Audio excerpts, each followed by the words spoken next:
Salam sejahtera Malaysia, denyut nadi suara rakyat bergema di channel ini. Terima kasih kerana terus bersama-sama di dalam channel ini untuk mendapatkan berita terbaru setiap hari. Bagi anda yang pertama kali berada dalam channel ini, sila pastikan untuk anda menekan butang subscribe, like dan share. Tekan juga tombol notifikasi untuk mendapatkan berita terbaru setiap hari. Denyut nadi suara rakyat bergema di channel ini, berita bermula sebentar lagi. Salam sejahtera Malaysia. Kerjasama PH dan BN takkan bercerai lagi, takkan berpisah, takkanlah akan tiba-tiba pula berpisah sambung balik, berpisah sambung balik. Itu memang pelik dan menyusahkan. Daripada harapandaily.com 2 Februari, kerjasama PH dan BN takkan nikah cerai, ini nyusahkan lah. Itu kata Naib Presiden Amanah Datuk Mahfuz Umar yang optimis mahu melihat jalinan kerjasama yang dibentuk bersama dengan Pakatan Harapan PH dan Barisan Nasional BN dapat diteruskan, akan berterusan. Katanya, saya ingat lagi sewaktu di pilihan raya kecil PRK Padang Serai bersama dengan Datuk Seri Dr. Ahmad Zahid Hamidi dan Datuk Seri Jamil Kir Baharom. Jamil Kir berkata, katanya, insyaAllah kita kekal sampai pilihan raya umum PRU akan datang, katanya. Jadi dia kata, saya kata bukan kekal sampai pilihan raya akan datang, tapi kekal lah selama-lamanya sampai bila-bila, itu katanya. Ya, saya setuju. Kenapa hanya kekal sampai pilihan raya saja? Kalau kedua-duanya sudah menang, kenapa mau kekal sampai sana saja? Lebih baik teruskan supaya agenda penyatuan ataupun agenda perpaduan negara dapat diteruskan. Susahlah kalau kawin cerai susah juga. Takkan nikah kemudian cerai, kemudian nikah kemudian cerai lagi, kata Mahfuz sambil ketawa dalam satu sedutan video yang dimuat naik di Facebook beliau pada hari ini. Dalam video sama, ahli Parlimen Pokok Senau berkenan turut mengimbau kembali detik kerjasama dengan UMNO BN selepas PRU 15. Beliau berkata, kalau kita tidak bersama dengan UMNO hari ini, kemungkinan UMNO akan bersama dengan PAS. Memanglah takkan bersama dengan yang lain pula. Tapi akhirnya kita lihat masing-masing melunturkan ego untuk memikirkan soal kebaikan kepada kepentingan negara dan juga rakyat. Tahniahlah diucapkan kepada kedua-dua parti ini yang dapat melunturkan ego dan dapat menyambut, menjunjung titah kepeduli yang Maha Mulia Seri Paduka Baginda pada ketika itu. Tidaklah seperti Muhyiddin Hadiawang yang tidak setuju, tolak mentah-mentah pula tu. Jadi katanya kita kena selamatkan dengan membawa satu warna Islam yang lebih bersifat rahmah dan mempunyai hubungan kasih sayang, bukannya permusuhan, kata Mahfuz lagi. Saya setuju dengan apa yang Mahfuz katakan. Apapun memang Agung sendiri telah pun mengumumkan bekas agung kita, ya, bekas agung kita yang dulu Sultan Abdullah Riayatuddin Al-Mustafa Billah Shah sendiri telah mengumumkan dan mendedahkan apa yang terjadi sebenarnya ketika kerajaan perpaduan hendak dibentuk dulu.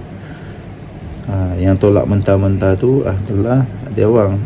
Rupa-rupanya mereka pun, Hadiawang dan Muhyiddin, rupanya mereka ini pun telah diberikan peluang yang sama untuk membentuk kerajaan perpaduan, tapi mereka tak mau. Lepas tu sekarang tiba-tiba pula seolah-olah mereka ini menjadi mangsa.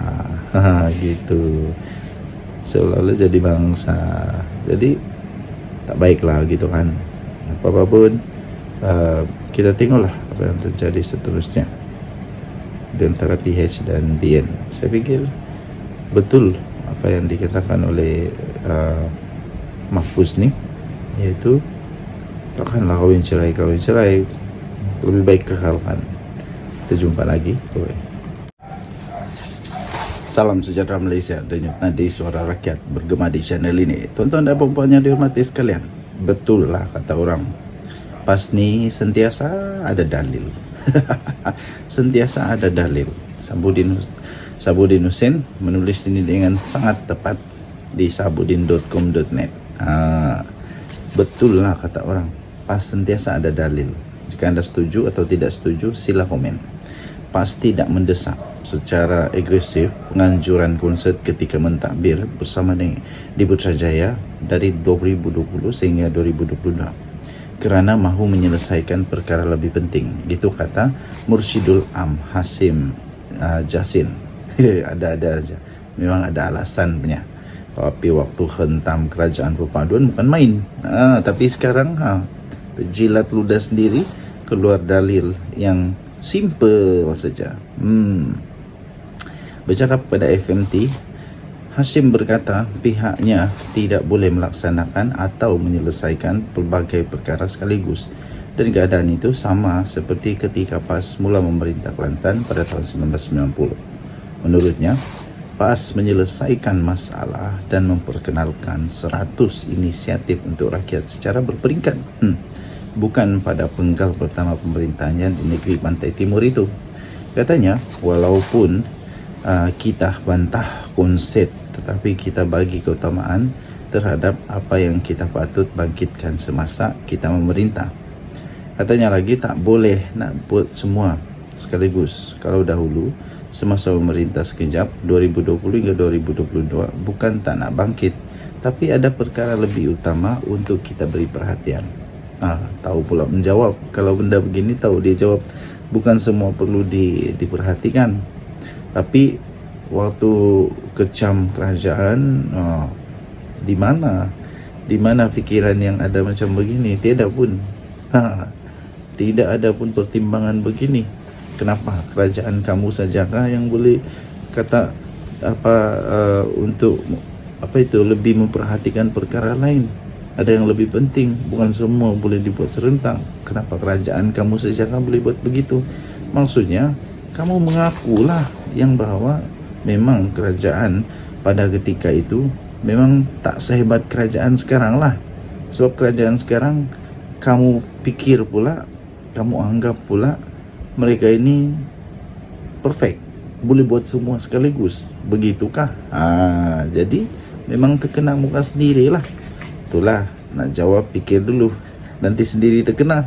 Bagaimanapun, bekas adun sanglang itu tidak menjelaskan masalah yang menjadi keutamaan PAS ketika menjadi sebahagian kerajaan bersama Bersatu, Barisan Nasional dan Gabungan Parti Sarawak sebelum PRU 15. Kemarin bekas menteri iaitu Khairi Jamaluddin berkata, PAS tidak pernah secara agresif mendesak konsert dibatalkan ketika berada dalam kerajaan di bawah pentadbiran Muhyiddin Yassin dan Ismail Sabri Yaakob.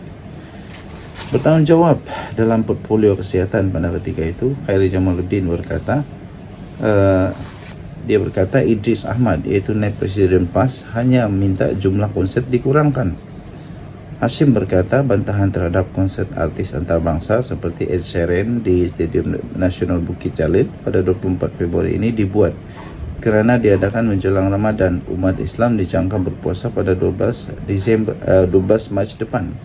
Katanya itu kena tunjuk sikap kita, kata Hashim, mengulas kesaan Dewan Ulama PAS supaya konsert bintang pop itu dibatalkan kerana Sheeran menyokong lesbian, gay, bisexual dan transgender LGBT katanya.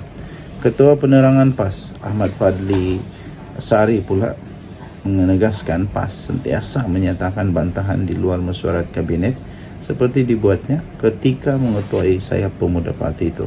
Bantahan sering diutarakan termasuklah di Dewan Rakyat. Untuk rekod, Fadli yang juga adalah ahli Parlimen PAS Pasir Mas mengetuai bantahan pemuda PAS terhadap konsert seperti Billie Eilish, Happier Than Ever, The World Tour di Stadium Nasional Bukit Jalil di Kuala Lumpur 2 tahun lalu. Beliau menyifatkan penganjuran banyak konsert seperti Kejar Gila menjemput kemurkaan Allah katanya. Bagaimanapun, konsert itu diteruskan mengikut jadual. Ini diterbitkan di freemalaysiatoday.com dan diterbitkan semula di sabudin.com.net. Dan Nadih, Suara Rakyat, bergema di channel ini. Bye-bye.